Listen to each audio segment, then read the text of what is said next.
నామము పరిశుద్ధపరచబడును గాక, నీ రాజ్యము వచ్చును గాక.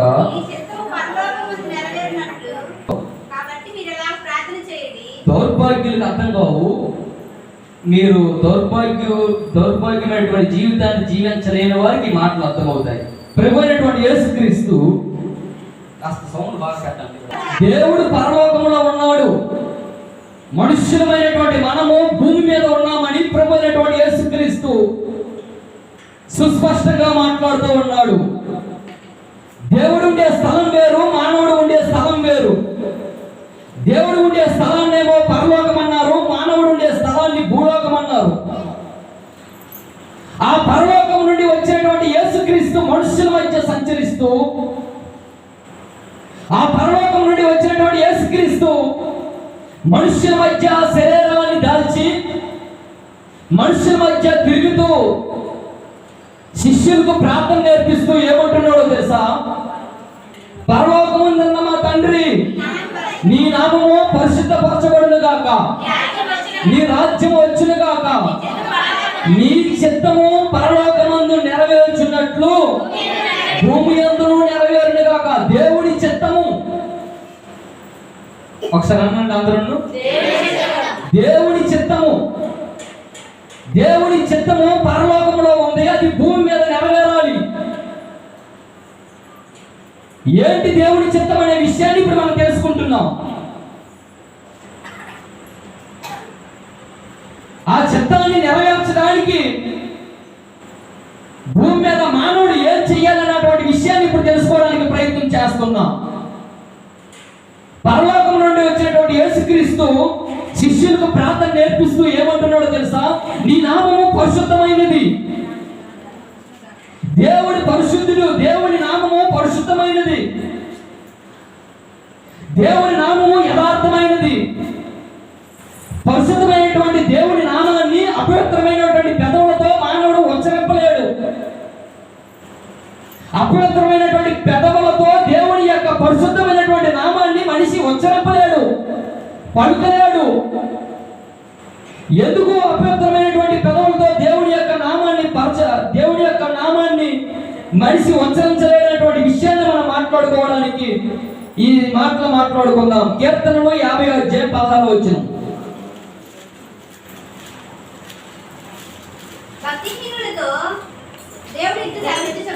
భక్తిహీనులతో దేవుడు ఇట్లు సెలవిస్తూ ఉన్నాడు. దేవుడి నామము పరిశుద్ధమైనది.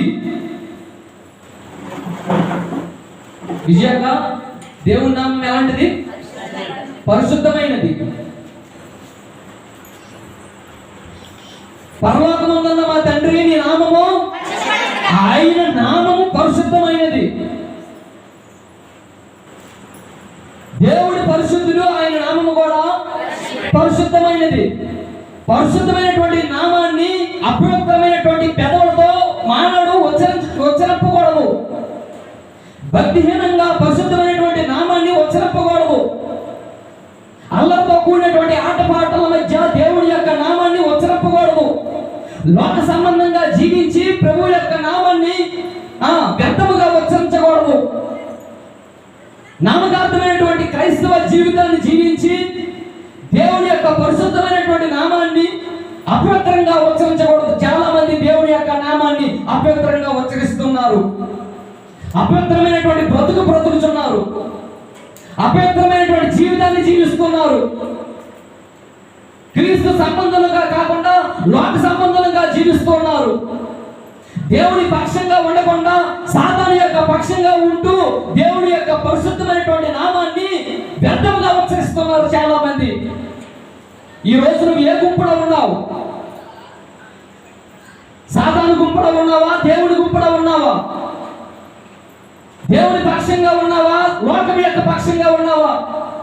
లోకం యొక్క పక్షంగా ఉంటూ సాతాను యొక్క గుంపులో ఉంటూ నేను కూడా దేవుని యొక్క నామాన్ని ఉచ్చరించాలంటే బయలుదేరుతున్నావా?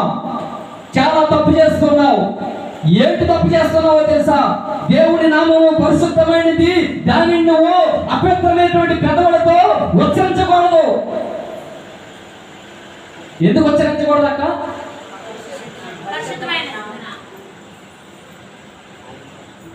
అమ్మా అక్క ఎందుకు ఉచ్చరించకూడదు? అపవిత్రమైనటువంటి పెదవులతో దేవుడి యొక్క నామాన్ని ఉచ్చరించకూడదు. ఎందుకు ఉచ్చరించకూడదు?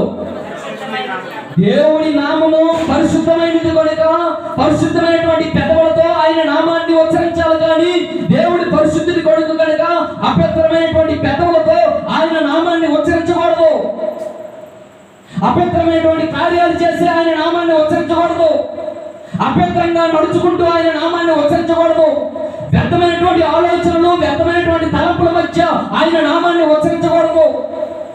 కీర్తనకారుడు చెప్తూ ఉన్నాడు 50:16 వచ్చినప్పుడు, బట్టి ఎందుకో దేవుడు ఇంటి సెలవిస్తున్నాడు, నా కట్టడలను వివరించుటకు.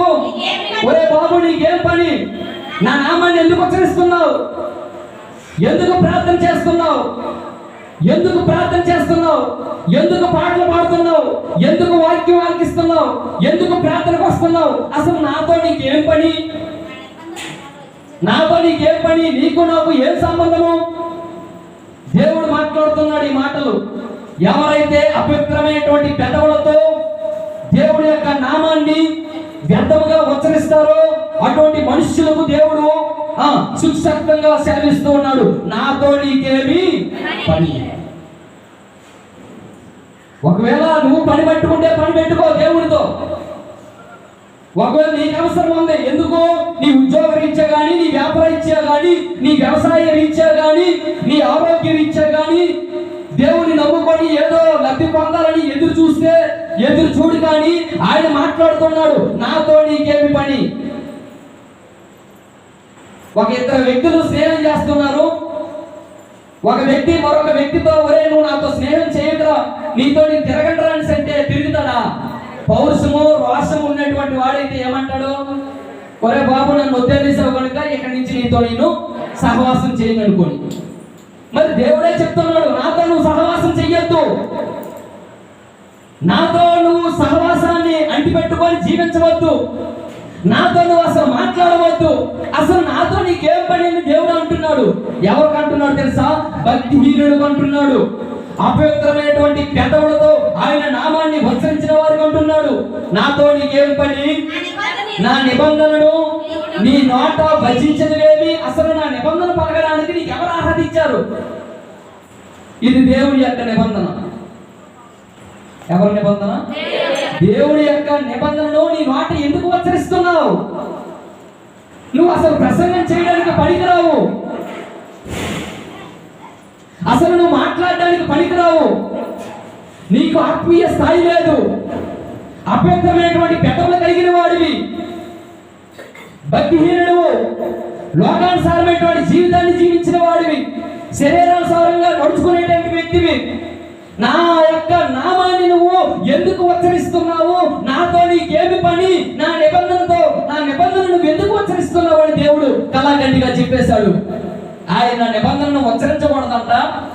అసలు ఆ దేవుడే చెప్తున్నాడు, నాతో నీకేమి పని. ఎవరుకుంటున్నాడు?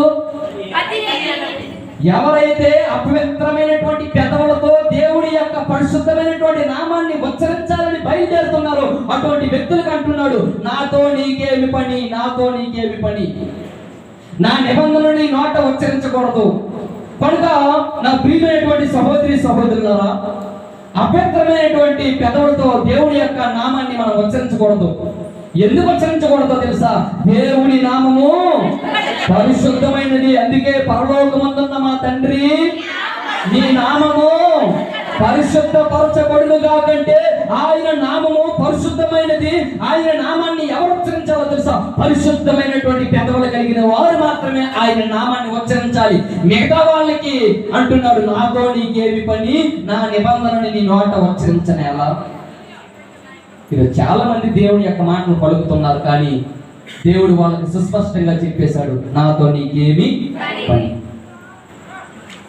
నా ప్రియమైనటువంటి సహోదరి సహోదరులారా, వాస్తవమైనటువంటి సమాచారం గుర్తించండి. పరలోకంలో దేవుడు ఉన్నాడు.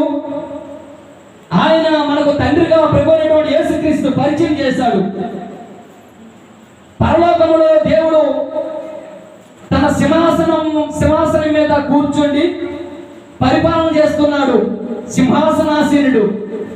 ఆ సింహాసన ఆసీనుడి దగ్గర చుట్టూ ఇరుప్రక్కల శరాపులు, మహాదూతలు నిత్యము వేవేల దూతలతో పరిశుద్ధుడు పరిశుద్ధుడు పరిశుద్ధుడు అని నిత్యము కొనియాడబడుతున్నటువంటి వ్యక్తులు. యెషయా గ్రంథము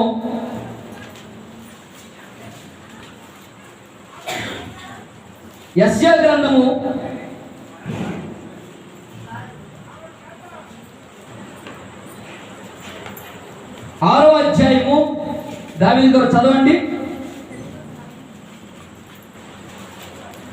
2వ వచనం నుంచి ఆయనకు పైగా అంటే పరలోకములో దేవుడు తన సింహాసనం మీద కూర్చుండి పరిపాలన చేస్తూ ఉన్నాడు.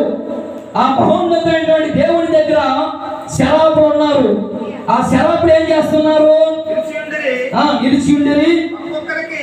ఒక్కొక్కరికి 6 రెక్కలు ఉన్నాయి. ప్రతివాడు 2 రెక్కలతో తన ముఖమును రెండింటితో తన కాళ్ళను కప్పుకొని రెండింటితో ఎగురుచుండెను. అంటే దేవుని యొక్క ప్రత్యక్షతను చూడలేక తన వస్త్రాన్ని మొత్తం కప్పేసుకున్నారు ఆ శరాపులు. అలా కప్పేసుకుని ఏం చేస్తున్నారు? వారు సైన్యములకు అధిపతియగు యెహోవా పరిశుద్ధుడు పరిశుద్ధుడు పరిశుద్ధుడు సర్వలోకమైన మహిమతో నిండి ఉన్నదని గొప్ప స్వరముతో గాన ప్రతిగానములు చేయుచుండిరి. పరలోకములో దేవుడు ఉన్నాడు. పరలోకములో దేవుడు ఉన్నాడు. మీకు నేను దేవుడి గురించి గత 3 వారాల నుంచి ప్రకటిస్తున్నాను. దేవుడు అంటే అర్థం ఏంటి? దేవుడి యొక్క గుణ లక్షణాలు అంటే ఏమిటి? ఒక్కడే దేవుడు అంటే అర్థం ఏమిటి? అద్వితీయుడు అంటే అర్థం ఏమిటి అని గత 3 వారాల నుంచి నేను ప్రకటిస్తూ వస్తున్నాను. మీరు ఆలకిస్తూ వస్తున్నారు. అయితే ఈ రోజు మీరు ఆ పరలోకంలో ఉండేటువంటి దేవుని యొక్క చిత్తాన్ని మీ ముందు ఉంచాలని నాకు ఆశ. ఏంటి ఆశ? పరలోకంలో ఉండేటువంటి దేవుని చిత్తము. పరలోకంలో దేవుడికి ఒక చిత్తం ఉంది. ఆ చిత్తాన్ని మానవుడు భూమి మీద నెరవేర్చాలి.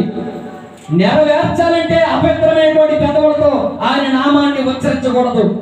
పరిశుద్ధమైనటువంటి పెదవులతో ఆయన నామాన్ని ఉచ్చరించాలి. ఎందుకు ఉచ్చరించాలో తెలుసా? ఆకాశ మహాకాశములో పట్టజాలని విస్తారమైనటువంటి మహిమ కలిగినటువంటి దేవుడు ఇదిగో ఆకాశ మహాకాశములో తన సింహాసనం మీద ఉన్నాడు. ఆయన కూర్చున్నాడు. ఆయన చుట్టూ శరాపులు ఏం చేస్తున్నాయో తెలుసా? ఆయనను పరిశుద్ధుడు పరిశుద్ధుడు పరిశుద్ధులని నిత్యము వేవేల దూతలతో గాన ప్రతిగానములు చేస్తున్నాయి. ఎవరిని పొగుడుతున్నారు? దేవుని. ఈ దేవదూతలు అపవిత్రుల పరిశుద్ధుల? వీళ్ళు పరిశుద్ధులు. కనుక పరిశుద్ధులు మాత్రమే యెహోవా యొక్క నామాన్ని ఉచ్చరించాలి.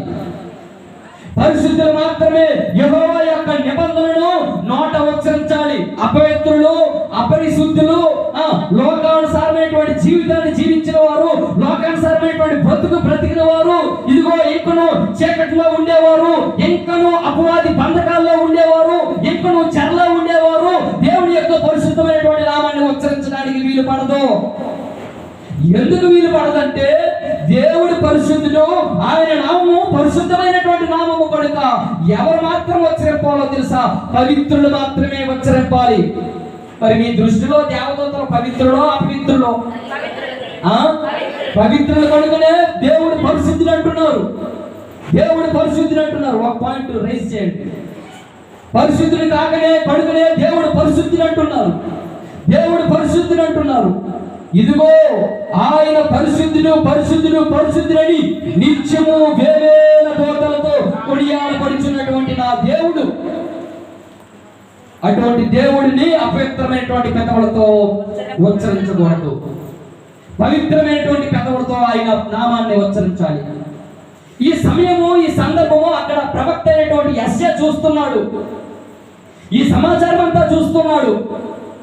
ఇక్కడ దేవదూతలు దేవుని సముఖములో నిలిచి ఆయనను పరిశుద్ధుడు పరిశుద్ధుడి పరిశుద్ధుడు అని అనటము, ఇదంతా కళ్ళారా చూడటము ప్రవక్త అయినటువంటి యెషయా చూస్తున్నాడు. ఇదంతా చూసి యెషయా ప్రవక్త ఒక్కసారి నిలబడి తన్ను గురించి పరీక్షించుకోవడం మొదలు పెట్టాడు.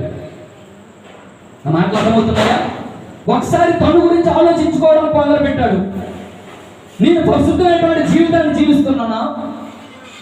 పరిశుద్ధమైనటువంటి బ్రతుకుతున్నానా? ఒకవేళ నేను అపవిత్రమైనటువంటి పెద్దలు కలిగిన వాడునేమో, ఎంతవరకు దేవుని యొక్క నామాన్ని వ్యర్థంగా ఉచ్చరించిన వాడునేమో, దేవుడు నాకు ఖచ్చితంగా తీర్పు తీరుస్తాడేమో అని తన్ను గురించి తాను పరీక్షించుకుంటున్నాడు. ఇదే మనిషిలో రావాలి. ఇది ఖచ్చితంగా మనిషిలో రావాలి. ప్రతి మనిషి తన్ను తాను గురించి పరీక్షించుకోవాలి. ఎంతవరకు నేను ఎలా జీవించాను, ఇప్పుడు క్రైస్తవులోకి వచ్చిన తర్వాత నేను ఎలా జీవిస్తున్నాను, ఎంతవరకు నా బ్రతుకు ఏంటి, ఇప్పుడు క్రైస్తవులోకి వచ్చిన తర్వాత నా బ్రతుకు ఏమిటి, ఎంతవరకు నా ఆత్మీయ స్థితి ఏమిటి, క్రైస్తవులోకి వచ్చిన తర్వాత నా ఆత్మీయ స్థితి ఏమిటి, ఎంతవరకు నా చూపు ఏమిటి, క్రైస్తవులోకి వచ్చిన తర్వాత నా చూపు ఏమిటి, ఎంతవరకు నా జీవితం ఏమిటి, క్రైస్తవులోకి వచ్చిన తర్వాత నా జీవితం ఏమిటని ప్రతి వ్యక్తి ఆలోచించాలి. మీరు ఆలోచన వస్తున్నాయో లేదో నాకు తెలియదు. ఒకవేళ ఆలోచన వచ్చినా సరే ఆ ఆలోచన చంపివేస్తున్నారేమో, ఒకవేళ ఆలోచన వచ్చినానేమో ఆ ఆలోచన ప్రకారంగా జీవించకుండా ఇంకా లోకానుసారంగా జీవిస్తున్నావేమో. మేలు చెయ్యాలని ఆలోచన వస్తుంది కానీ మేలు చేయలేకపోతున్నావేమో. నీవు చేయనిది హెచ్చించనిది తడుచుకొని నీవు చేయక ద్వేషించినదే చేస్తున్నావేమో. ఒకసారి ఆలోచించడానికి ప్రయత్నం చెయ్యు. ఈ యెషయా ప్రవక్త కూడా అలాగే ఆలోచన చేశాడు.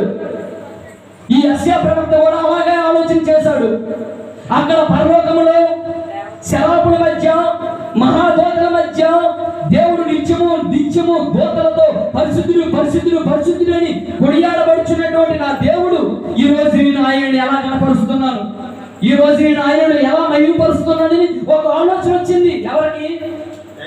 యెషయా ప్రవక్తకి. నీకు ఆలోచన వస్తుందా? ఒకవేళ నువ్వు అపవిత్రమైనటువంటి పెదవుల మధ్య ఆయన నామాన్ని ఉచ్చరిస్తున్నావేమో, ఈ రోజు ఆలోచన చెయ్యు. అటువంటి పెదవుల మధ్య ఆయన ఉచ్చరించకు. అందుకే చెప్తున్నాడు, నాతో నీకేం పని? అపవిత్రమైనటువంటి పెదవులు కలిగిన వాడివి, లోకానుసారమైనటువంటి జీవితాన్ని జీవించిన వాడివి. సేవకుడు ఒక మాట అంటే హృదయంలో నొచ్చుకొని ఆరాధన మానేసేవాడివి. సేవకుడు ఒక మాట అంటే ఈర్ష్య అసూయతో సేవకుడికి వందనాలు చెప్పలేనటువంటి పరిస్థితిలో ఉన్నటువంటి వ్యక్తివి. ఒకవేళ అటువంటి జీవితాన్ని జీవించిన వాళ్ళు ఎందులో కానీ ఈ సభా ప్రాంగణంలో కానీ మైక్ శబ్దం ద్వారా వింటున్న వాళ్ళు ఉన్నారేమో. ఒకవేళ యెషయా ప్రవక్త వాళ్ళ ఆలోచన చెయ్యు. అపవిత్రమైనటువంటి పెదవులు ఉన్నాయా, పరిశుద్ధమైనటువంటి పెదవులు ఉన్నాయా? ఒకవేళ అపవిత్రమైనటువంటి పెదవులు ఉంటే నాతో నీకేం పని అని దేవుడు ముఖాముఖిగా కళాఖండిగా చెప్పేశాడు. ఆ అధ్యాయంలో 6వ వచనంలో చెప్తాడు. 5వ వచనంలో నేను ఈ అంటున్నాడు. అయ్యా కాదు, అయ్యో. అయ్యా అనడానికి అయ్యో అనడానికి చాలా తేడా ఉంది.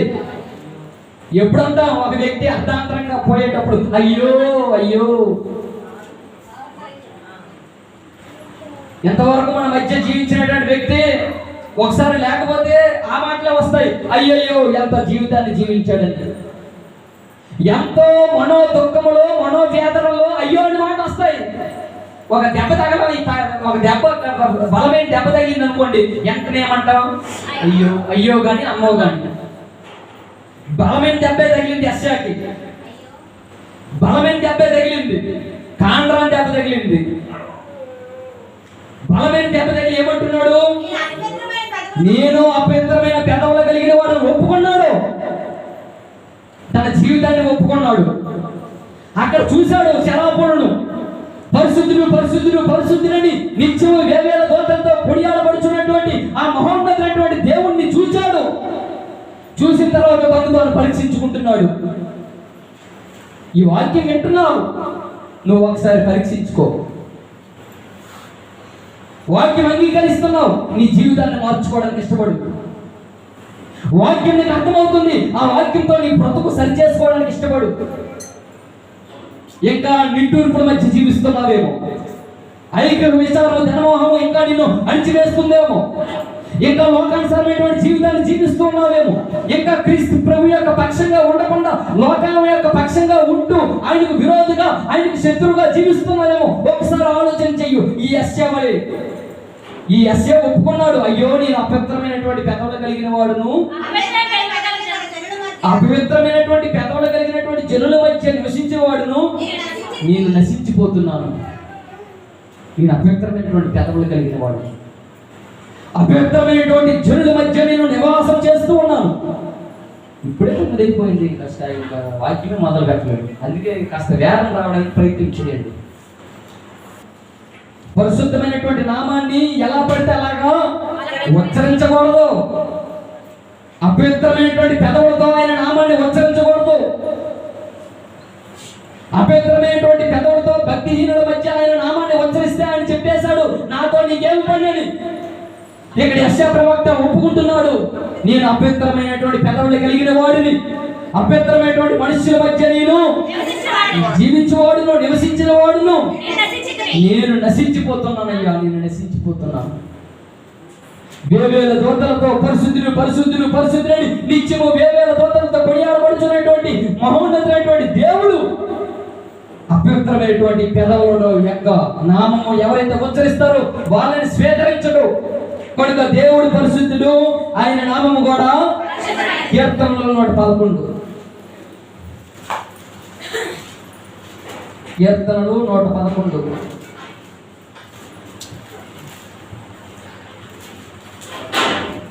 9వ వచనము, ఆయన తన ప్రజలకు విమోచనము కలుగు చేయవాడు, తన నిబంధన ఆయన నిత్యముగా ఉండ నిర్ణయించిన వాడు. దేవుని నామం ఎలాంటిది?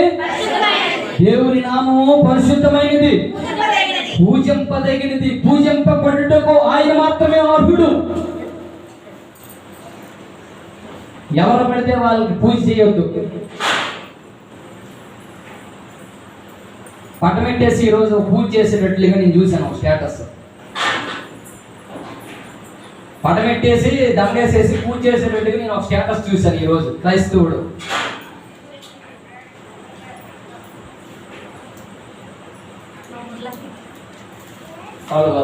ఆయన నామము పరిశుద్ధమైనది, పూజకి ఎవరు అర్హుడు? దేవుడు మాత్రమే పూజకు అర్హుడు. ఎందుకు తెలుసా పూజకు అర్హుడు? ఆయన నామము పరిశుద్ధమైనది కనుక. అందుకే మాట్లాడుతూ ఉన్నాడు, పరలోకమందున్న మా తండ్రి, ఆయన నామము పరిశుద్ధమైనది కనుక పరిశుద్ధమైనటువంటి పెదవులతోనే ఆయన నామాన్ని ఉచ్చరించాలి, కానీ అపవిత్రమైనటువంటి పెదవులతో ఆయన నామాన్ని ఉచ్చరించకూడదు. ఎవరైతే అపవిత్రమైనటువంటి పెదవులతో లోకానుసారమైనటువంటి జీవితాన్ని జీవించి ఆయన నామాన్ని ఎవరైతే ఉచ్చరిస్తున్నారో ఆయనతో దేవుడు ముఖాముఖిగా మాట్లాడుతున్నాడు, నాతో నీకేమి పని, నా నిబంధన నీ నోట ఉచ్చరింపనేలా. అందుకే యెషయా ప్రవక్త ఒప్పేసుకున్నాడు, అయ్యో నేను అపవిత్రమైనటువంటి పెదవులు కలిగిన వాడును, అపవిత్రమైనటువంటి జనుల మధ్య నేను నివాసం చేసినటువంటి వాడును, నేను నశించుతున్నాను.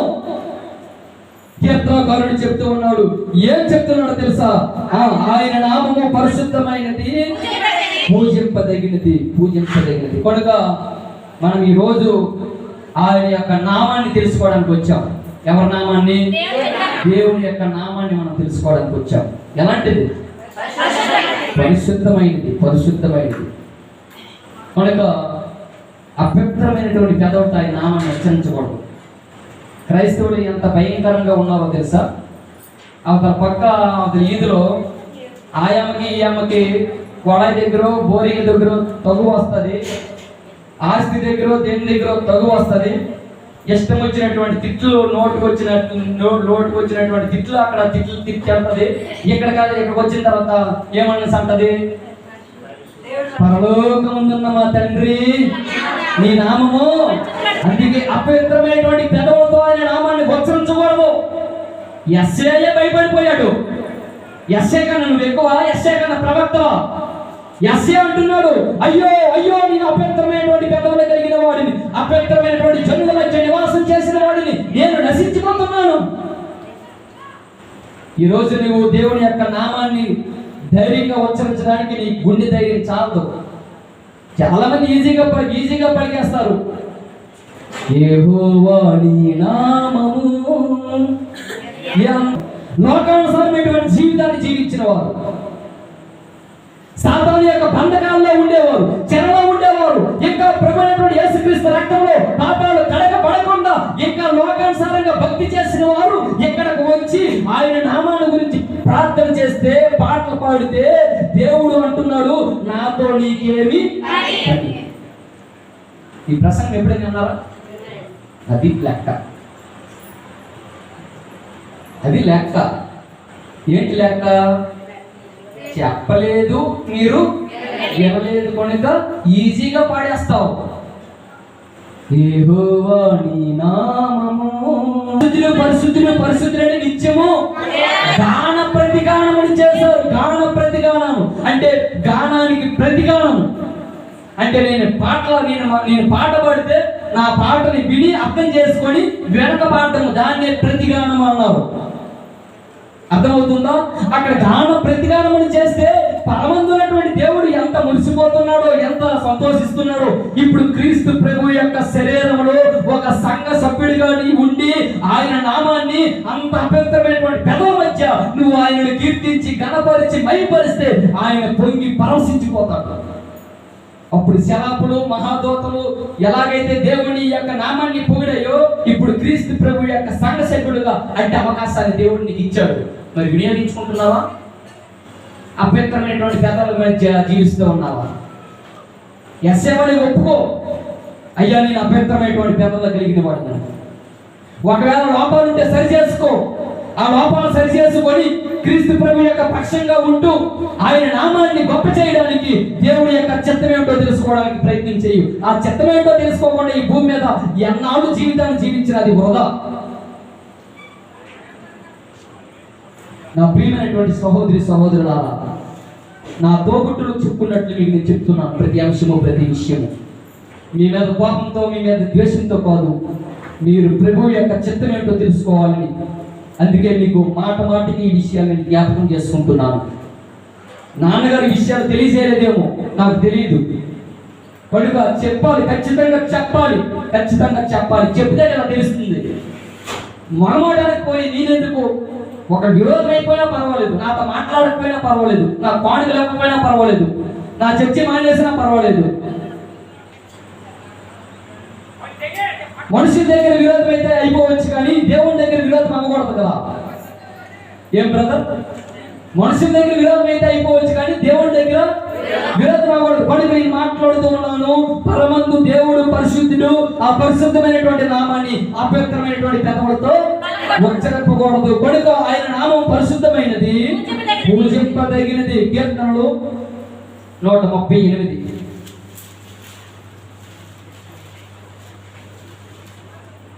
కీర్తనలు 138.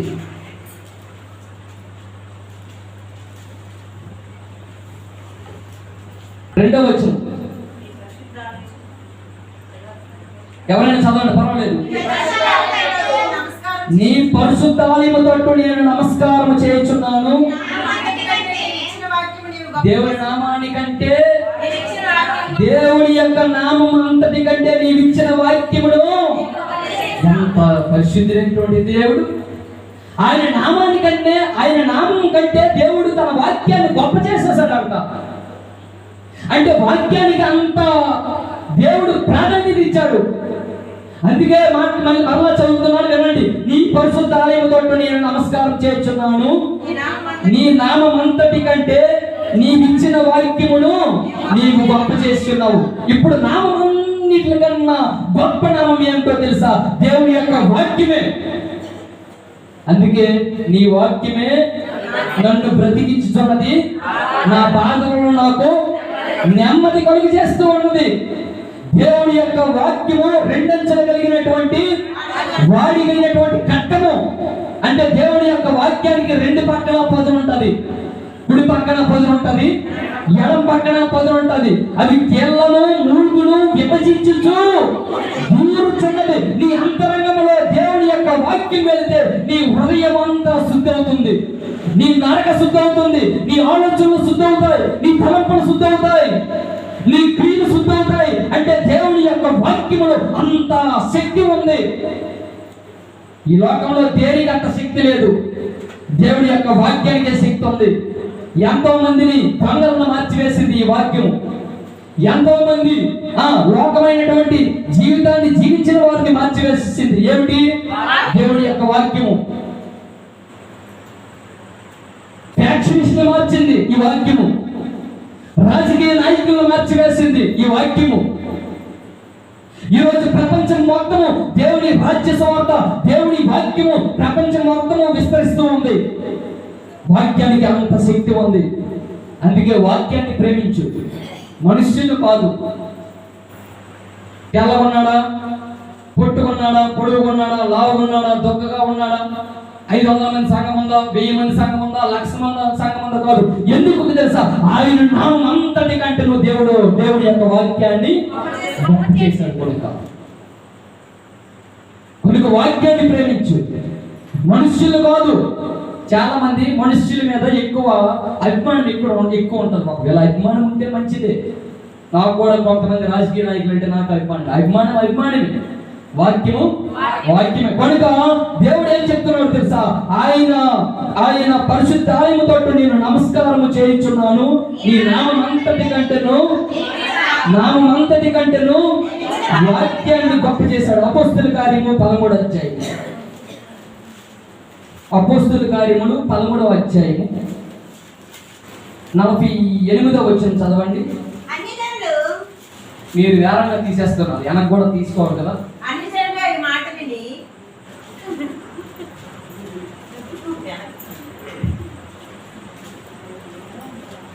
మీరు ఇలా పోటీగా చదువుతుంటే నాకే చాలా సంతోషంగా ఉంది. ఎందుకంటే చెప్పిన గంట వరకు ఎవరి దగ్గర వాక్యం కొన్ని సంఘాల్లో మరలా నేనే తీసుకొని నేనే చదువుకోవాలి. సంతోషించి దేవుని మహిమపరచాలంట. మరి దేవుడి యొక్క వాక్యము నీకు అర్థమైతే, దేవుడి యొక్క వాక్యము నీ హృదయం లోతుల్లోనికి వెళితే, ఈరోజు శుక్రవారం అని, ఈరోజు ప్రభు దినమని ఆలోచన చేస్తావు. అందుకే చెప్తూ ఉన్నాను, అన్యజనుల మాట విని సంతోషించి దేవుడి యొక్క వాక్యాన్ని మహిమ ఘనతకు అర్హుడవు. వాక్యాన్ని యెహోవా నీ నామము ఎంతో ఘనమైనదని పాటలు పాడటం కాదు, ఆయన నామము పరిశుద్ధమైనదని అపవిత్రమైనటువంటి పెదవులతో ఆయన నామాన్ని ఉచ్చరించకూడదని ఒక తీర్మానం తీసుకొని ఆయన సన్నిధిలో ఉండడానికి ప్రయత్నం చేయి. పాటలకేముంది? స్వరం బాగా ఉంటే నేనే పాట పాడుతాను.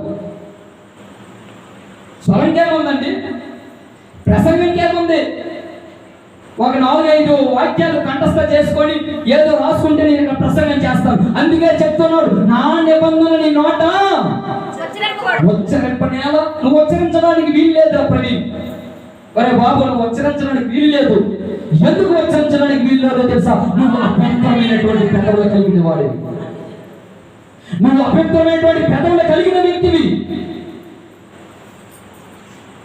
కనుక దేవుడి యొక్క పరిశుద్ధమైనటువంటి నామాన్ని అపవిత్రమైనటువంటి పెదవుల మధ్య ఉచ్చరించకూడదు. కనుక దేవుని నామము అంతటి కంటేను దేవుడు ఎక్కువగా దేన్ని ఎక్కువ చేశాడు తెలుసా? ఆయన వాక్యాన్ని ఎక్కువ చేశాడు కనుక, గొప్ప చేశాడు కనుక ప్రతి వ్యక్తి ఆయన వాక్యాన్ని ఏం చేయాలి? మహిమపరచాలి. ఈరోజు నా మీద అభిమానంతో బండేసుకొని అక్కడికి వచ్చారు. నా ముఖాలు మీకు చూపించడానికి కాదు, కేవలం ఒకే ఒకటి, ప్రవీణ్ కుమార్ గారు వస్తే ఖచ్చితంగా వాక్యము చెప్తారు, అంతే. అంతవరకే. నేను ఏదో నా గొప్ప గురించి, ఏదో నా మెప్పు గురించి, ఏదో నా వ్యక్తిగత జీవితం గురించి ఇక్కడ మీ దగ్గర నేను ప్రదర్శించుకోవడానికి రావాల్సిన అవసరం లేదు. నేను ప్రకటించినా మీరు ప్రకటించినా దేన్ని మహిమపరచాలో తెలుసా? ఆయన వాక్యాన్ని మహిమపరచాలి. కనుక వాక్యానికి ఎక్కువ విలువ. మనం ఏం చేస్తామో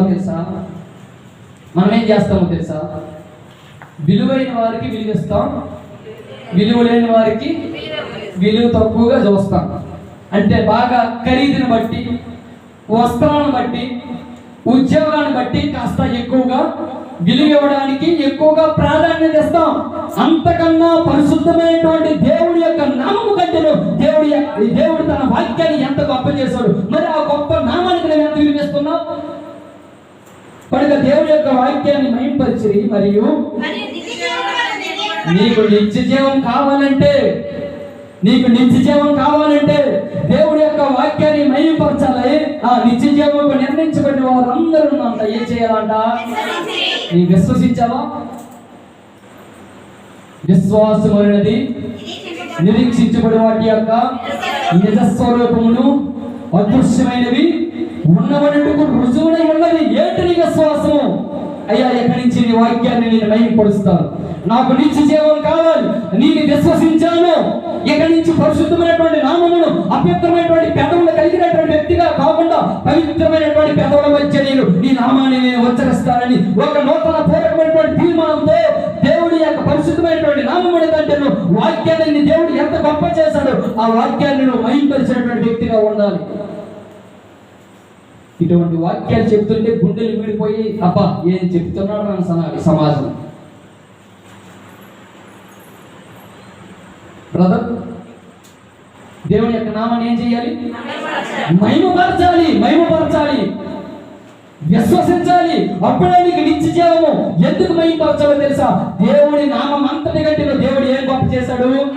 వాక్యాన్ని గొప్ప చేశాడు కొడుక. ఈ రోజు నీ చేతిలో బైబిల్ గ్రంథం ఉంది. ఆ బైబిల్లో దేవుని యొక్క వాక్యం ఉంది. దేవుని యొక్క నామం కంటే ఇది చాలా చాలా గొప్ప. దీన్ని నువ్వు తృణీకరిస్తున్నావేమో, దీనిని నువ్వు చిన్నచూపు చూస్తున్నావేమో, అధికారులను ముందు పెడుతున్నావేమో, దేవుని యొక్క వాక్యాన్ని వెనక పెడుతున్నావేమో. అధికారులను గౌరవించొద్దని నేను చెప్పడం లేదు. వాళ్ళకి ఇవ్వాల్సిన ప్రాధాన్యత వాళ్ళకి ఇవ్వండి. మీ రక్త సంబంధులకు ఇవ్వాల్సిన ప్రాధాన్యత మీ రక్త సంబంధులకు ఇవ్వండి. మీ గ్రామానికి ఇవ్వాల్సిన ప్రాధాన్యత మీ గ్రామ ప్రజలకు ఇవ్వండి. అయితే మీరు గుర్తించుకోవాల్సిందే తెలుసా? నేను అంతకన్నా ఎక్కువగా దేవుని యొక్క వాక్యాన్ని మహిమపరుస్తానని ఒక నూతన పూర్వకమైనటువంటి తీర్మానం రావాలి. నేను ఇక్కడికి వచ్చినటువంటి కొత్తలో చాలా చిన్నవాడిని. నా 21వ సంవత్సరంలో నేను వాక్యము ప్రారంభించడానికి మొదలుపెట్టాను. ఇక్కడ నా మొట్టమొదటి వాక్యము దేవస్వభావం గురించి, దేని గురించి చెప్పడం జరిగింది. అయితే ఇక్కడ ఉన్నటువంటి ప్రక్రియ గురించి నాకు తెలియదు. కానీ నాన్నగారు ఇక్కడ సేవ చేస్తున్నటువంటి ఆ తరుణంలో సుదీర్ఘంగా 25 సంవత్సరాల నుంచి ఆయన సేవ చేస్తూ ఉన్నారు. అడు పెరిగినటువంటి సేవ చేశారు. అయితే ఇక్కడికి వచ్చినటువంటి నేను పరిస్థితుల్ని నేను చిన్నవాడైనా నా కళ్ళతో చూడలేకపోయాను. కొన్ని పరిస్థితులు నా నోటితో చెప్పుకోలేనటువంటి పరిస్థితులు నాకు ఏర్పడింది. ఏంటి ఏర్పడిందో తెలుసా?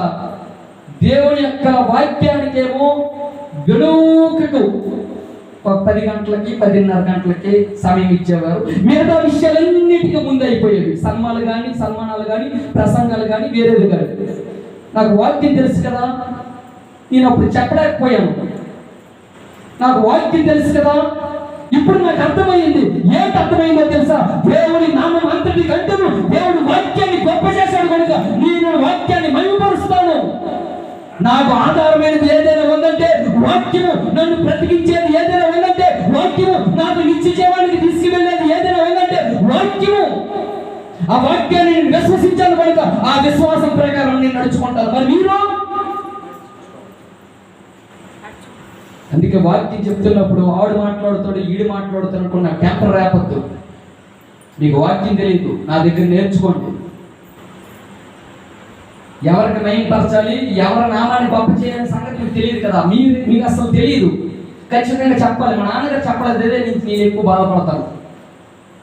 ఆయన చేస్తే మీరు అలా చెయ్యరు, అటువంటి కార్యక్రమాలు చెయ్యరు. ఆయన మగమాటానికి ఎక్కువ పోయారు, ఎక్కువ మనుషులు మనిషి మంచి వచ్చింది. ఆ పుండిని కొరికేస్తుంది. నా శరీరం అయినప్పటికీ సరే దాని కాళ్ళని ఖచ్చితంగా తీసివేయాలి. నా కాళ్ళు కదా నేను ప్రేమించిన నా కాళ్ళు కదా, నా కాళ్ళు లేకపోతే నేను బ్రతకం కాదు కదంటే అది శరీరం అంతా వ్యాపించేసి నిన్ను మరణానికి అప్పచెప్పుతుంది. కనుక లోపాలను కూడా ఏం చేయాలి? సరిచేయాలి. నా మాటలు మీకు అర్థమవుతున్నాయి, బాధపడుతున్నాయా? కనుక దేవుడి యొక్క వాక్యాన్ని అంతా ఏం చేయాలి? అందుకే వాక్యం అయిన తర్వాత ఏదైనా మాట్లాడండి, చెప్పండి.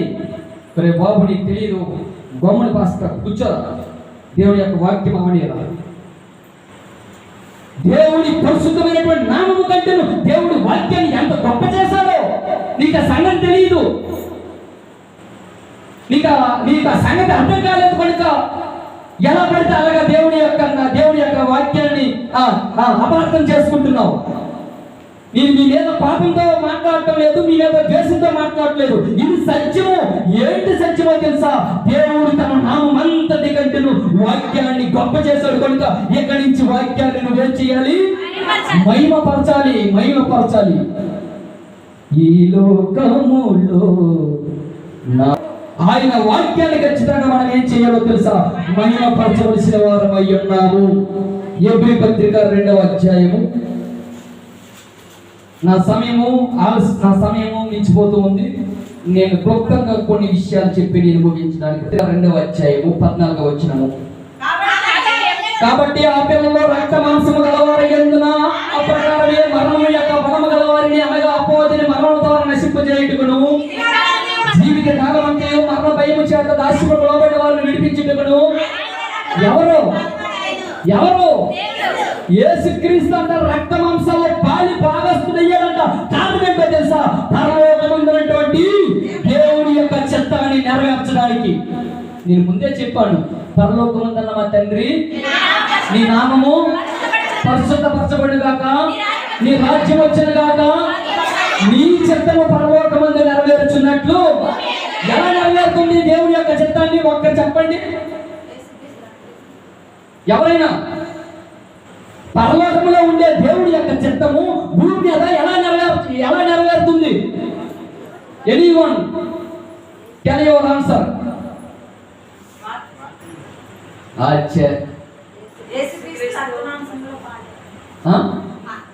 పరలోకంలో ఉండే దేవుడి చిత్తము భూమి మీద ఎలా నెరవేర్చబడాలి? ప్రభు అయినటువంటి యేసుక్రీస్తు అంట ఆ పిల్లలు రక్త మాంసం గలవారైనందున ఆ ప్రకారమే మరణము యొక్క బలము గలవారిని అనగా అపవాదిని మరణము ద్వారా నశింప చేయుటకును జీవిత కాలమంతయు మరణానికి పాపానికి దాసి అయినటువంటి వ్యక్తుల మధ్య ఆయన రక్త మాంసాలు ధరించుకోవలసి వచ్చింది. ఎవరు? ఉండడమేమో పరలోకంలో ఉన్నాడు, తండ్రి దగ్గర ఉన్నాడు, దేవుడితో సమానంగా ఉన్నాడు, దేవదూతల కన్నా గొప్పవాడిగా ఉన్నాడు, మోషే కన్నా గొప్పవాడిగా ఉన్నాడు. ఆ ప్రభు అయినటువంటి యేసుక్రీస్తు అంట భూమి మీద రక్త మాంసాలు ధరించుకోవలసి వచ్చిందంట. రక్త మాంసాలు అంటే శరీరానికి మీకు ఒక ప్రశ్న వేయచ్చా? శరీరానికి ఆకలి ఉందా? శరీరానికి దప్పిక ఉందా? అంటే ఆ దాహం ఉందా? దాహం ఉంది. శరీరానికి కోరికలు ఉన్నాయా? ఉన్నాయి. అంటే మానవుడు అనే వాడికంట ఈ శరీరంలో ఈ లోకానుసారమైనటువంటివి ఈ ప్రకృతిలో నుంచి వచ్చినటువంటి ప్రతిదీ ఈ శరీరంలో ఉంది. అటువంటి శరీరాన్ని దాచవలసి వచ్చింది యేసుక్రీస్తు. ఎబ్రీ పత్రిక 4వ అధ్యాయము 15వ వచనం. ఎబ్రీ పత్రిక 4వ అధ్యాయము. మన ప్రధాన యాజకుడు బలహీనతయందు సహవానుభావము కలిగిన వాడు కాడు, కానీ సమస్త విషయంలో మనవలే శోధింపబడినను.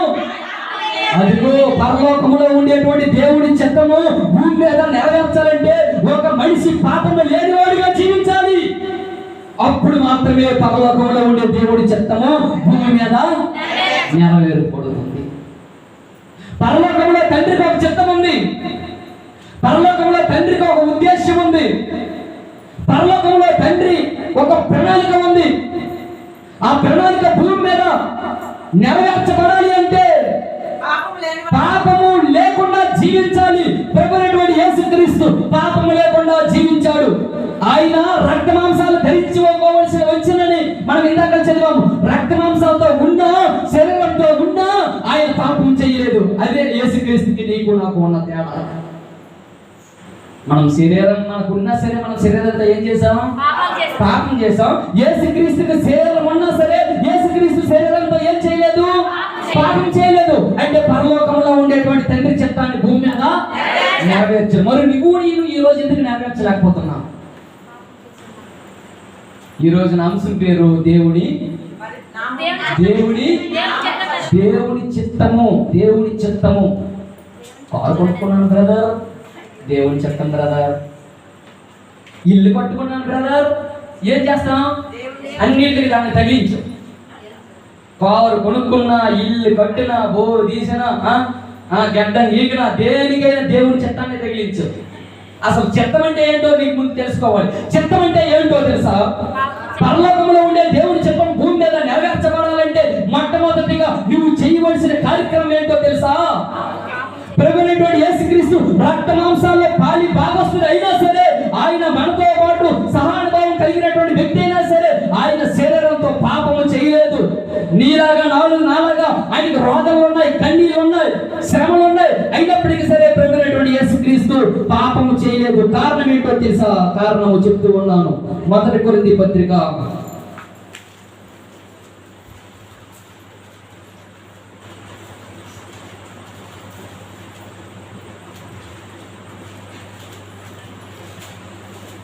1 దావీదు దేవుని యొక్క చిత్తము నెరవేర్చకుండా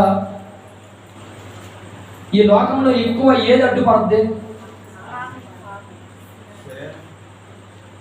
ఏంటి అడ్డుపడుద్ది? శరీరం. అది ఏం చేస్తుంది తెలుసా? దేవుని యొక్క చిత్తాన్ని నెరవేర్చకుండా అడ్డుకుంటది. ఈరోజు మానసం అన్నాం కదా, ఈరోజు ప్రార్థనకి వెళ్ళకపోతే వచ్చిన ప్రమాదం అడ్డు. ఆదివారం ఈరోజు ఆరాధనకి వెళ్ళాలేంటి? కొత్త సినిమా రిలీజ్ అయింది, ఒక అడ్డు. సుఖభోగములు అంటే దేవుని యొక్క చిత్తాన్ని, పరలోకంలో ఉండే దేవుని యొక్క చిత్తాన్ని భూమి మీద నెరవేర్చబడకుండా నిన్ను ఒకే ఒక అడ్డురాయి ఆపుతుంది. అదేంటో తెలుసా? నీ యొక్క శరీరమే. అర్థమవుతున్నాయన్న మాటలు? నీ శరీరం నిన్ను ఆపుతుంది దేవుని యొక్క చిత్తాన్ని నెరవేర్చబడకుండా. నీ కోరికలు ఆపుతున్నాయి. నీ మనసు యొక్క కోరికలు, నీ మనసు యొక్క తలంపులు ఆపుతున్నాయి దేవుని యొక్క చిత్తాన్ని నెరవేర్చబడకుండా. ఈ లెక్కన చూస్తే సాతానుడు ఎంత బలంగా పనిచేస్తున్నాడో ఈ భూమి మీద. అంటే ప్రతి ఒక్కరిని ఏం చేస్తున్నాడో తెలుసా? దేవుని యొక్క చిత్తాన్ని నెరవేర్చబడకుండా వాడిని తన కౌగిట్లో ఉంచుకున్నాడు. అంటే వాడు ఎటు తిప్పితే ఇటు అటు, ఇటు అటు, అటు ఇటు, అటు ఇటు, ఆఖరికి తిప్పి ఏం చేస్తాడు తెలుసా? నేను ఆఖరికి ఎక్కడ పాప చెప్తాడు. ఈరోజు నేను అటు నుంచి వచ్చేటప్పుడు శవాన్ని చూశాను. చెప్తూ ఉన్నాడు. 1 కొరింథీ పత్రిక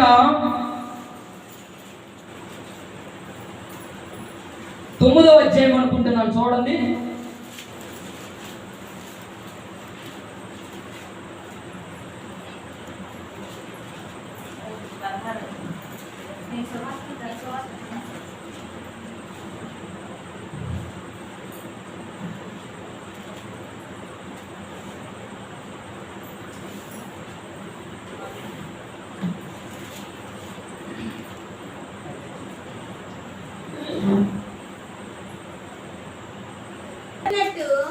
గాలిని కొట్టినట్లు నేను పోట్లాడలేదు, కానీ ఒకవేళ ఇతరులకు ప్రకటించిన తర్వాత ఓరే బాబు, ఎంత ప్రకటన చేస్తున్నాను, ఎంత వాక్యం చెబుతున్నాను, ఎంతమందికి బుద్ధి చెప్తున్నాను, ఎంతమందికి గద్దిస్తున్నాను, ఎంతమందిని దేవుని వైపు నడిపిస్తున్నాను. ఒకవేళ నేనే ఎక్కడే భ్రష్టుడు అయిపోతానేమో. పౌలు గారు చెప్తున్నారు, ఎంత వాక్యం చెప్తున్నాను, ఎంత ప్రసంగం చేస్తున్నాను, ఒకవేళ నేను భ్రష్టుడిని అయిపోతానేమో, ఒకవేళ నేను లోకంలో పడిపోతానేమో. ఎలాగైనా కావచ్చు.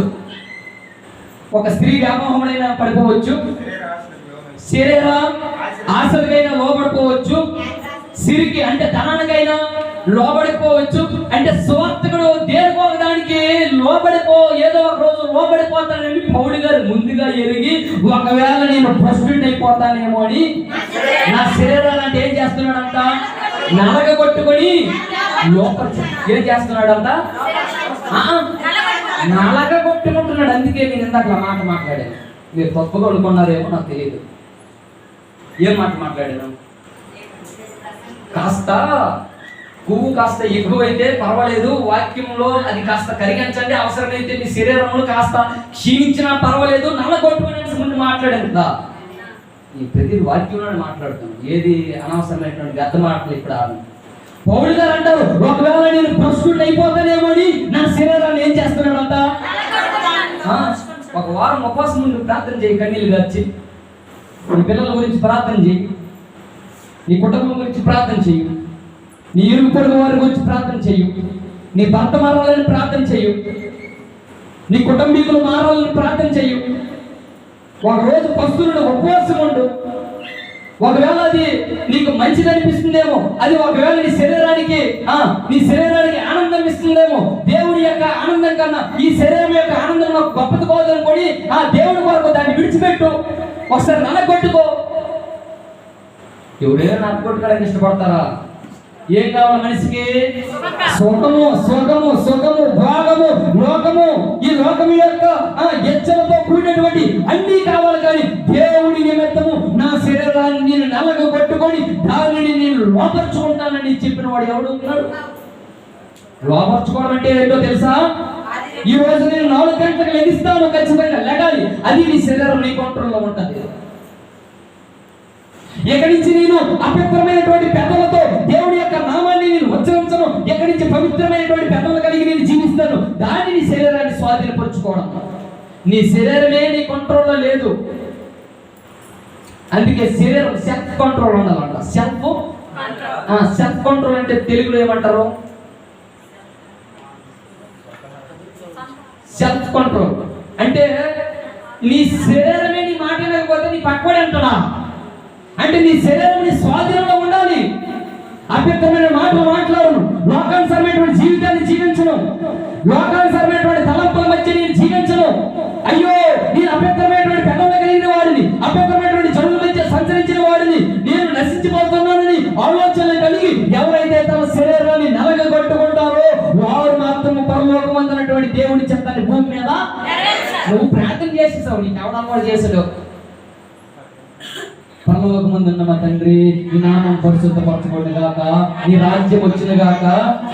ఎలా నెరవేరబడుతుంది చట్టము? నీ శరీరంతో పాపము చేయకుండా జీవిస్తే నెరవేర్చబడుతుంది. నీ శరీరాన్ని నువ్వు లోపరుచుకుంటే దేవుడి యొక్క చిత్తాన్ని ఖచ్చితంగా నెరవేరబడుతుంది. పాటలు పాడడం కాదు. ఈ బాప్టిస్ట్ వాళ్ళకి బాగా అలవాటు అయిపోయిందండి. నీ చిత్తం పరలోకమందు నెరవేర్చున్నట్లు ఈడు నెరవేర్చడం కేవలం ప్రార్థన మాత్రమే మిగిలిపోతుంది. అటువంటి ప్రార్థన పరులు ఎవరైనా ఉన్నారేమో గుండె మీద చేసుకొని చెప్పండి. ఒకవేళ అటువంటి ప్రార్థన పరులు ఉన్నారంటే మీకు ఈ రోజు దేవుడి యొక్క వాక్యం సుస్పష్టంగా మాట్లాడుతుంది. నేను పరలోకం ఉన్నటువంటి దేవుడి చిత్తం భూమి మీద నెరవేర్చబడాలంటే నా శరీరాన్ని నేను నలగగొట్టుకొని స్వాధీనపరచుకోవాలి, లోపరుచుకోవాలి. ప్రియమైనటువంటి యేసుక్రీస్తు కూడా రక్త మాంసాల్లో పాడి భాగస్తుడు అయినా సరే ఆయన దేవునితో ఆయన శరీరంతో పాపం చేయకుండా జీవించాడు. అంటే పరలోకంలో ఉండేటువంటి దేవుడి చిత్తాన్ని భూమి మీద నెరవేర్చాడు. మరి నీవు నేను ఈ రోజు నెరవేర్చాలా వద్దా? నెరవేర్చాలి. ఎక్కడి నుంచి నేను నెరవేరుస్తాను. మీరు కూడా నెరవేర్చడానికి ప్రయత్నం చేయండి. దేవుని యొక్క వాక్యం వినండి. వాక్యాన్ని దేవుడు గొప్ప చేశాడని నమ్మండి. వాక్యాన్ని మహిమపరచండి. వాక్యమందు నిత్య జీవం కలుగుతుందని విశ్వసించండి. ఎక్కువ వాక్యాన్ని ప్రేమించండి, మనుష్యులు కాదు. ఎక్కడి నుంచి నాకు ఇటువంటి కంప్లైంట్లు కానీ నేను స్టేజీ కానీ ఎక్కడ కానీ పరిసర ప్రాంతాల్లో ఉంటే నాకు వాక్యం తప్ప ఇంక దేనికి నాకు చెప్తున్నాను. అసలు నాకు చిన్న పూలు మనగాదు కానీ ఒక సాల్వ్ కానీ నాకు అస్సలు అవసరం లేదు. నాకు స్టేజ్ కూడా అస్సలు అవసరం లేదు. పలానా వ్యక్తి వాక్యం చెప్పేసి వెళ్ళిపోతాడు అంతే. అది నేను కావచ్చు, ఇంకొకరు కావచ్చు. అన్నిటికన్నా ఎక్కువగా నువ్వు అవకాశం ఇవ్వవలసింది దేవుడి యొక్క వాక్యానికి. అందుకే నేను మగవాటం లేకుండా సారీ బ్రదర్, నేను అవకాశము ఇవ్వలేనుకుంటే మీకు ఒకవేళ బాధ ఉంటే ఉండొచ్చే, కానీ నేను దేవుని దగ్గర నేను మాట్లాడను. దానికి అర్థమవుతుందా అన్నమాట? అందుకే మిమ్మల్ని పరిచారకులకి ఎందుకు పెట్టారంటే మీరు నడిపించేవారు. అంటే ప్రార్థన, పాటలు, వాక్యం ఇదే ఉండాలి. అందుకే నువ్వు దేవుడి మహిమపరచాలి. No exclusive. ఒకవేళ చుట్టారకము బంధారకం అయితే అవతల దేవుని సన్నిధిలో, దేవుని యొక్క సముఖములో పరిశుద్ధుడని నిత్యము వేవేల దూతలతో కొనియాడబడుచున్నటువంటి ఆ పరిశుద్ధమైనటువంటి నామముల కంటే దేవుని యొక్క వాక్యాన్ని గొప్ప చేశాడు కనుక ఆయన వాక్యాన్ని ఇక్కడి నుంచి మహిమపరచు. ఆయన చిత్తాన్ని భూమి మీద నెరవేర్చు. ఎలా నెరవేరుస్తావో తెలుసా? నీ శరీరానికి పాపానికి అప్పచెప్పకుండా నీ శరీరాన్ని నలగ కొట్టుకొని దాన్ని లోపర్చుకోవడానికి ప్రయత్నం చేయు. అయ్యా ఇక్కడి నుంచి 4 గంటలకు లేచి నేను ప్రార్థన చేస్తాను, వేకుజామున లేచి నేను ప్రార్థన చేస్తాను, ఇంట్లో నుంచి బయటకు వెళ్తున్నప్పుడు ప్రార్థన చేస్తాను, నాకు అనుదినమైనటువంటి ఆహారం నాకు అనుగ్రహించావు. ఈ రోజు 5,000 నోట్లోకి వెళ్తున్నావు అంటే అది నీవు ఇచ్చినటువంటి కృప చేత వాడుక నీకు ప్రార్థన చేసి నేను తీసుకుంటానని దేవుని యొక్క వాక్యాన్ని ఎక్కువగా ప్రేమించి నీ శరీరాన్ని నలగొట్టుకోవడానికి ఇష్టపడు. ఎక్కువ శరీరాన్ని దాన్ని ఏమంటారు మన్నం చేసుకుంటే మన శరీరం మన మాట ఉందండి. ఎక్కువ మాంసం కలవాటు పడిపోయినా వెంటనే దేని వైపు లాగుతుంది, దాని వైపు. అంటే నీ శరీరం నీ కంట్రోల్లో ఉండాలి. దొండకాయ తిన్నా, మాంసం తిన్నా, బంగాళదుంప తిన్నా, ఉప్పు వేసుకొని గెంజి తాగినా, ఉప్పు వేసుకొని టీ తాగినా సరే ఎల్లప్పుడూ నీ శరీరం నీ కంట్రోల్లో ఉండాలి. ఏటో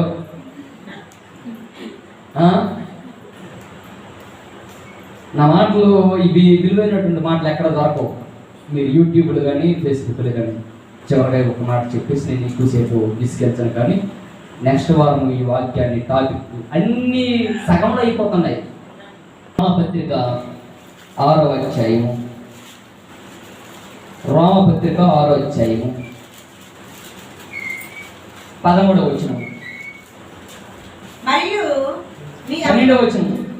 కాబట్టి శరీర ద్రోషులకు లోబడినట్లుగా చావునికి లోనైన మీ శరీరమందు పాపమును ఏలనీయుడి. ఎందుకో తెలుసా? మీరు పాపమునకు దాసులు కారు. ఎందుకు తెలుసా? పరలోకములో ఉన్నటువంటి దేవుని చిత్తాన్ని భూమి మీద నెరవేర్చబడిన వారు, మీ శరీరాన్ని లోనర్చుకున్నవారు, మీ శరీరాన్ని నలగొట్టుకున్న వాళ్ళు.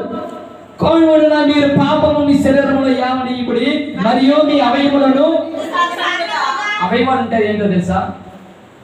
చెవులు, కళ్ళు, అవయవాలు అంటారు. చేతులు, కాళ్ళు. ఈ చెవులతో ఏం వినాలి? దేవుని యొక్క వాక్యాన్ని. మీరు చూడండి, ఎక్కడైనా 2-3 తగులు ఆడుకొని బూతులు తిట్టుకున్నారు అనుకోండి, ఈవిడ బూతులు నేర్చుకోవడానికి తిట్టలేం కదో, లేకపోతే కళ్ళకి శ్రవణానందం కలగడానికి మాటలు ఉంటుందో తెలియదు. కానీ అక్కడ అలా దెమ్మగట్టేస్తుంది, మరి కదలదు. ఎంత వాక్యం విన్నా సరే మరి కదలదు. అదంతా రామాయణం అంతా అయిపోయిన తర్వాత అప్పుడు వస్తుంది. కనుక చెప్తూ ఉన్నాడు, మీ శరీరాన్ని నలగొట్టుకోండి. ఎందుకు అక్కడికి వెళ్తాం? ఒకవేళ ఈ శరీరము దాన్ని అక్కడికి వెళ్ళడానికి ప్రోత్సహిస్తుందా? ఆపుకో, కొట్టుకో, నలగొట్టుకో. ఆ చుట్ట ఇంకా తాగాలనిపిస్తుందా? నీ శరీరం నలగొట్టుకో. అంత అయిపోయిన తర్వాత బాధపడవద్దు, నేను అన్నాను బాధపడవద్దు. అంత అయిపోయిన తర్వాత తీవ్రమైనటువంటి జబ్బు శరీరానికి సంబంధించిన తర్వాత అయ్యగారు ప్రార్థన చేయండి. అయ్యగారు నేను చాలా నా కళ్ళతో చాలా మందిని చూశాను. క్యాన్సర్ బాధితులను చూశాను, టీబీ వచ్చిన వాళ్ళు చూశాను, ఎయిడ్స్ వచ్చిన వాళ్ళు చూశాను, ఎంతో మందిని చూశాను. అంత అయిపోయిన తర్వాత జీవితం అంతా శరీరాన్ని నలగొట్టబడకుండా, అపవిత్రమైనటువంటి పెదల మధ్య వాక్యాన్ని మహిమపరచకుండా, వాక్యాన్ని కనపరచకుండా, లోకానుసారమైనటువంటి జీవితాన్ని జీవించి అంత అయిపోయిన తర్వాత దేవుని దగ్గరికి వచ్చి తన జీవితాన్ని బాగు చేసుకుంటామంటే కుదరదు. అంత అయిపోయిన తర్వాత నీకు ఇంక అంత అవ్వలేదు. నాకు తెలిసి మీరు అందరికీ 50 యువతలే, 50 యువతలేట, అసలు 40 యువతలే. ఒక పెద్దోళ్ళు మీలాంటి అక్కలు ఉంటే ఒకవేళ 35-40 ఆ రేంజ్లో ఉంటుంది. కానీ ఇంకా చాలా జీవితం చూడవలసి ఉంది. మీ శరీరాన్ని నలగొట్టుకోండి, లోపరుచుకోండి. ఆ కార్యాలు చూస్తున్నావేమో, నలగొట్టుకో. ఆ వినకూడని మాటలు నీ చెవులతో వింటున్నావేమో, నీ యొక్క శరీరాన్ని నలగొట్టుకో. ఆ దుష్కార్యములు, ఆ తలపులు నీ హృదయంలో ఉండవేమో, నలగొట్టుకోవడానికి ప్రయత్నం చెయ్యు. ఒకవేళ నువ్వు భ్రష్టుడు అయిపోతావేమో. అందుకే చెప్తున్నాడు, మరియు నీ అవయవాలను దుర్నీతికి సాధనలుగా పాపముకు అప్పగింపుకొని, అయితే మృతుల్లో నుండి సజీవులు అనుకొని మిమ్మల్ని మీరే దేవుడికి అప్పగించుకొని మీ అవయవాలను నీతికి సాధనలుగా దేవుడికి అప్పగించుకోండి. దేవుడికి అప్పగించుకుంటే దేవుని యొక్క చిత్తాన్ని, పరలోకంలో ఉండే దేవుని చిత్తాన్ని భూమి మీద నెరవేర్చబడిన వారు. మీ శరీరం యొక్క అవయవాలని నీతికి సాధనాలుగా వాడుకోండి. దుర్నీతికి సాధనాలు కంటే